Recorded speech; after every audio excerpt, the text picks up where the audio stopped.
네, 지난주 금요일이었습니다. 검찰이 방송통신위원회에 대해서 압수수색을 단행을 했습니다. 2020년 3월 TV조선 재승인 심사 과정에서 일부 심사위원들이 점수를 고의로 낮게 줬고 일부 방통위 직원들이 여기에 관여했다는 의혹과 관련된 압수수색이었는데요. 검찰 압수수색 전에 감사원에도 감사가 있었었죠. 자, 이것이 어디까지 향하는지 궁금한데요. 방송통신위원회 김현 상임위원 전화 연결해서 이에 대한 입장 들어보겠습니다. 나와 계시죠? 네, 안녕하세요. 네. 김현입니다. 압수수색은 어떻게 진행이 된 겁니까? 어디를 압수수색한 거예요?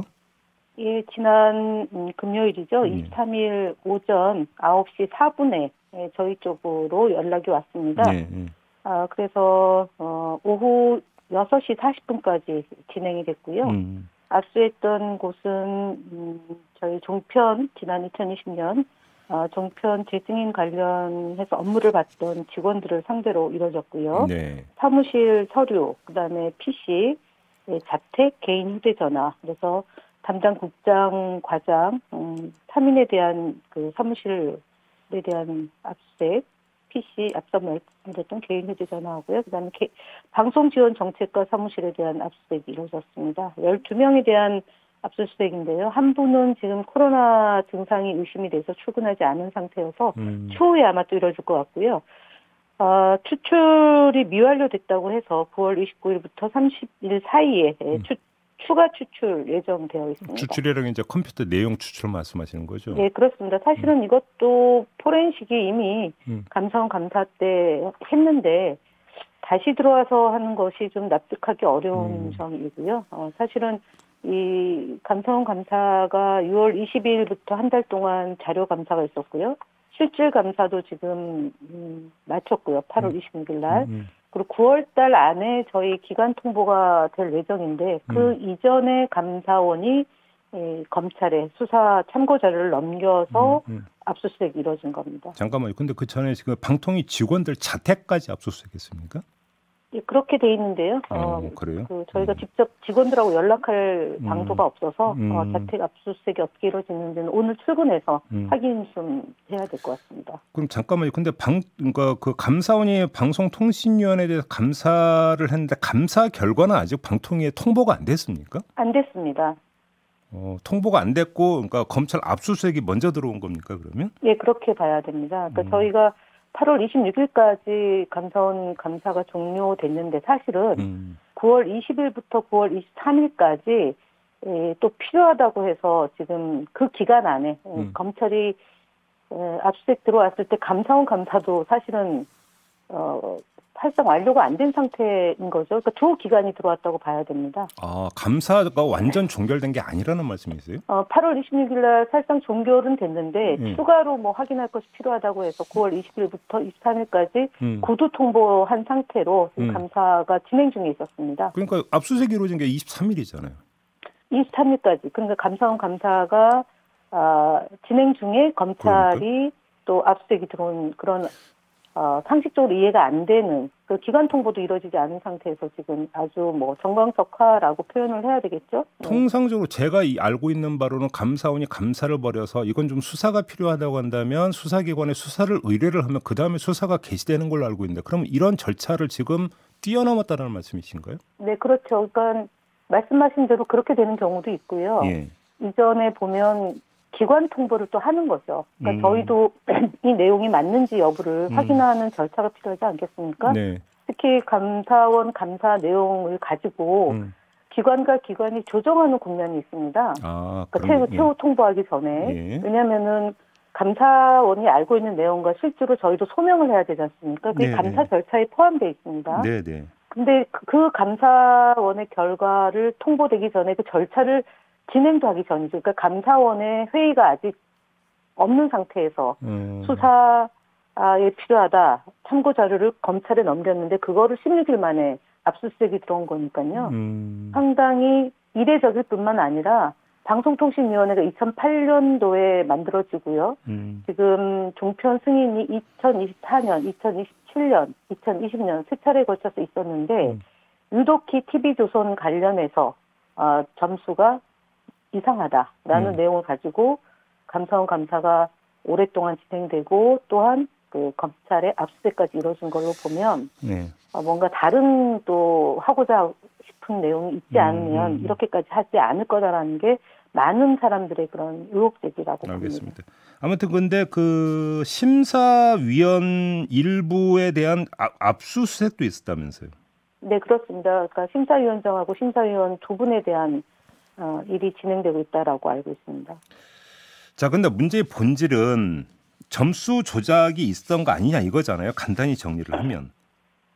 네, 그렇습니다. 2017년도에 사실은 TV조선이 625.13 점수를 받아서 조건부 재승인을 받았고요. 네. 2020년도에는 653.39점을 받았습니다. 예. 그중에 공정성에 대한 점수가 57.95점인데요. 예. 소수점 두 자리까지 반영돼서 예. 이것이 꽈락을 받아가지고 조건부 재승인을 받았는데 57.95점을 받을 때 이제 예를 들어서 오늘 점수를 가점을 매겼고요. 최종 그 전체 점수를 매길 때 이거를 표기를 그러니까 육안으로 식별이 가능하게 공정하게 하기 위해서 원래 점수를 매긴 거를 밑줄을 두 줄을 쳐서 그 점수를 확인할 수 있도록 2020년도에 시스템을 변경했다고 합니다. 예. 그 변경한 걸 가지고 이것이 낮은 점수를 주기 위해서 모의를 한 것이 아니냐라고 해서 지금 감사원에서 들여다보고 검찰에서 압수수색을 했다 이렇게 보는데요. 57.95점 두 자릿수까지 어떻게 조작이 가능한지는 저희도 보고를 좀 받아야 되겠습니다. 근데 아직 보고가 안 됐기 때문에 심사 과정이 그건 과정과 절차가 좀 궁금한데요. 이게 그러니까 모의를 통한 점수 조작이 가능한 시스템이 혹시라도 있을 수가 있습니까? 저희가 그 일단 감사원 감사를 공식적으로 보고를 받지 못했기 때문에 네. 문제가 있을 수 없다라는 건데 사실은 9월 8일 날 조선일보에서 이에 대한 보도가 있었고요.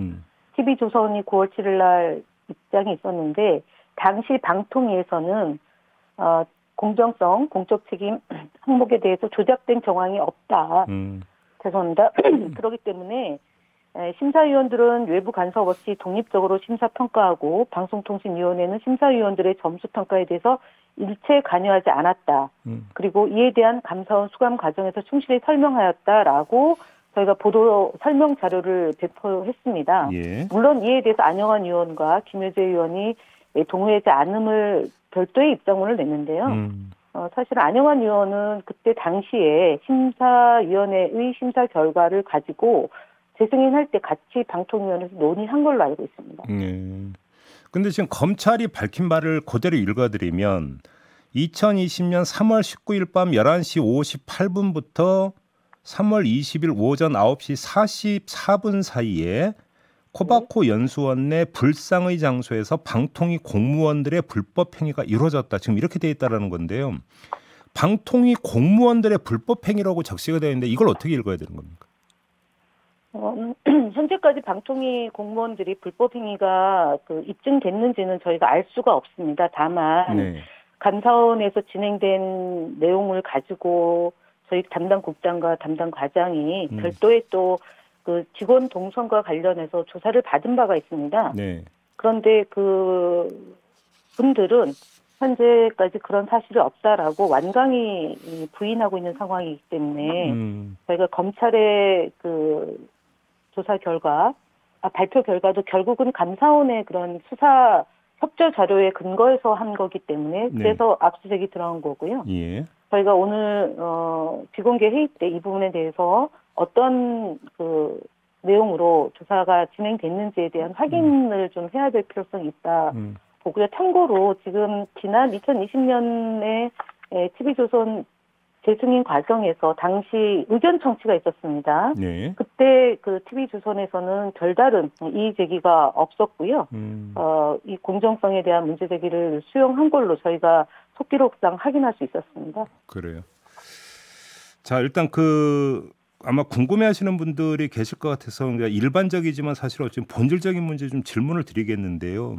심사위원들이 점수를 매길 때 다른 심사위원들하고 협의를 합니까? 아니면 각자 따로따로 그러니까 그 비밀리에 기입을 하게 돼 있습니까? 어떻게 돼 있습니까? 저희가 사실은 심사위원회의 심사위원들이 어떻게 하는지를 전혀 관여를 안 하거든요. 그러니까 그러면 그 시스템이 어떻게 네. 위원님도 어떻게 시스템이 이루어지는지를 그러니까 잘 모르시는 그러니까 겁니까? 저희가 최종적으로 심사위원회의 심사 결과를 백서로 발간하기 전에 이제 그 보고서를 받는 거지 예. 심사위원들이 어떤 장면에서 어떻게 심사를 하는지를 목도하지는 않았습니다. 본 바가 없기 때문에 다만 공정성과 객관성을 유지하기 위해서 철저하게 관리되고 있다라고 봅니다. 두 번째, 심사위원들이 점수를 매겼는데 그걸 나중에 방통위 직원들이 다시 수정 조작할 여지가 있습니까? 없습니다. 그건 단정하실 수 있습니까? 네, 그렇습니다. 어떤 점에서요? 이게 여러 사람이 12명입니다. TF가 방통위 직원들이 12명이 나가서 네. 심사위원회 심사를 지원하는 시스템입니다. 12명이 있는데 어떻게 그 안에서 뭔가 이루어질 수 있겠습니까? 이른바 속칭 짜고 치려고 한다면 그 12명이 모두 그 합의를 봐야 되는데 그게 가능하겠느냐 이런 말씀이신 거죠? 불가능합니다. 그리고 이 12명이 각 분야별로 심사위원들이 구성이 되거든요. 예. 심사위원회도 12분으로 구성이 되기 때문에 예. 뭐 방송학회, 그다음에 변호사협회 이런 쪽에서 시민사회단체 등 12명으로 구성이 되는데 이분들 사이에서 각각의 그런 철학과 노선과 가치가 다 다르지 않겠습니까? 네네. TV조선이 공정하다라고 보는 분들도 있을 것이고요. 많은 국민들 사이에서 의혹 제기가 되고 있는 공정하지 않다라고 생각하는 분들은 낮은 점수를 주는 거겠죠. 예. 그리고 사무처 직원도 12명이 나가서 지원하는데 그 안에서 어떤 공작이 이루어지고 그러니까 소수점 2자리까지 어떻게 그게 가능하겠습니까? 저는 불가능하다고 봅니다. 알겠습니다. 오늘 방통위 회의가 있다고요? 예, 비공개 간담회가 있습니다. 혹시 그러면 간담회 이후에 어떤 방통위 뭐 입장내 이런 게 혹시 나올 수가 있는 겁니까? 아마 쉽지는 않을 거라고 봅니다. 왜냐하면은 저희가 감사원 감사 결과를 받아야지 지금 진행되고 있는 저희 방통위 내부의 문제점들을 알 수 있는데 아직까지 기간 통보를 안 받았기 때문에 압수수색에 대해서 뭐 통상 있을 수 있는 일 아니겠습니까? 워낙 요즘에는 압수수색이 많기 때문에 특별할 것도 없다고 보는 알겠습니다. 사회적 분위기도 있어서요. 통보를 받고 난 다음에 논의가 좀 구체적으로 일어나는데 다만 지금 진행되는 내용에 대해서는 보고가 있을 거라고 봅니다. 마지막 질문인데요. 결국은 감사원 감사나 검찰 수사의 그러니까 그 최종 지금 그 지향점은 한상혁 위원장이라고 보시는 겁니까? 꼭 그렇다고 보지는 않고요. 예. 감사원 감사는 정기 감사가 진행되는 거고요. 좀 별도로 좀 띄어야 될 것 같습니다. 만약에 지금 이 정부에서 원하는 바대로 한상혁 위원장이 뭐 임기를 다 마치지 못한 상태가 된다고 치더라도 방통위에 대한 감사는 있었을 것 같습니다. 그래서 결국은 한상혁 위원장을 그만두게 하는 그 프로세스는 프로세스대로 진행이 될 것이고요. 네. 재승인 과정뿐만 아니라 방통위에 대한 이 감사원 감사는 그와 무관하게 더 진행이 돼서 더 진행이 돼서 지금 문재인 정부 하에 있었던 각종 위원회나 뭐 기관에 대한 압수수색 내지는 알겠습니다. 소환 조사 이런 것들이 있는 것처럼 이 부분에 대해서는 있지 않았을까 싶습니다. 알겠습니다. 마무리하겠습니다. 고맙습니다, 위원님. 네, 감사합니다. 네, 김현 방송통신위원회 상임위원이었습니다.